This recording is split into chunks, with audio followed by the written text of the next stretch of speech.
time of Abdullah bin Mubarak rahimahullah, Abdullah bin Mubarak was an amazing personality. Out of all the imam, the only imam who was never disparaged was Abdullah ibn Mubarak rahimahullah. One year he would do jihad, and the next year he would do Hajj. He lived in a place called Merv, Central Asia, and he would travel every other year for Hajj. So he goes for Hajj, like many of the Hajis have now come back from Hajj. And he reaches Merv, and he reaches Hajj. He performs his Hajj. And after performing his Hajj, he's sleeping. And he sees a dream, 2 angels descend. And one angel says to the other, he said, how many people have performed Hajj this year? He says, 60,000. He said, how many people's Hajj has been accepted? He says, not even one. Not even one. Besides one man called Abdullah bin Mubarak, a cobbler from Damascus. He didn't even attend the Hajj, but Allah accepted his Hajj. Abdullah bin Mubarak rahimahullah wakes up in the morning. He's deeply concerned about this. He's shaking, he's perspiring, and he hurries to Damascus. And he reaches Damascus, and he asks the people of Damascus, do you know a man called Abdullah bin Mubarak? And they direct him to his house. He knocks on the door. Abdullah opens the door. He asks him name. He says, Abdullah bin Mubarak. He said, what's your profession? He said, I'm a cobbler.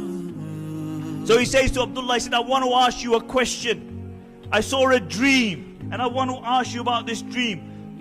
So he relates the dream to him. And Abdullah bin Mubarak says, I'll tell you, I am a cobbler, and I had a deep desire to perform Hajj, but because my income is very little, for the last 20 years I have been saving up to perform Hajj. For the last 20 years I've been saving up to perform Hajj, and this year I had enough money to perform Hajj. And he said my wife was pregnant, and she smelled meat from the neighbor's house. And you know, pregnant women, when they smell something, they want it there and then. So she asked me to go and ask neighbors for the meat. So I went to the neighbor's house and I knocked on the door. And the lady opened the door. And I said, my wife is pregnant and you're cooking some meat. Can I ask you for that meat? Can I ask you for that meat?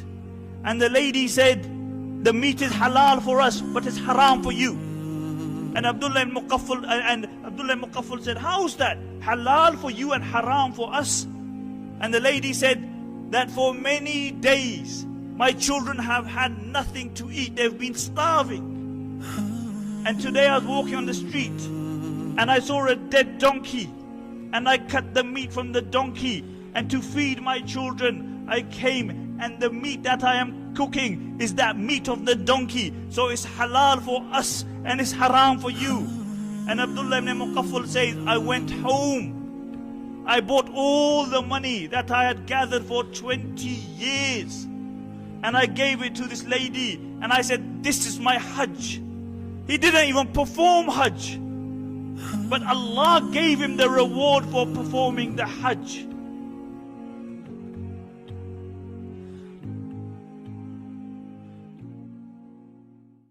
Isn't it so funny how we all walk around, never even thinking of the days under the ground, the drive and ambition taking over our lives. For this world, for the fame, for the power do we strive.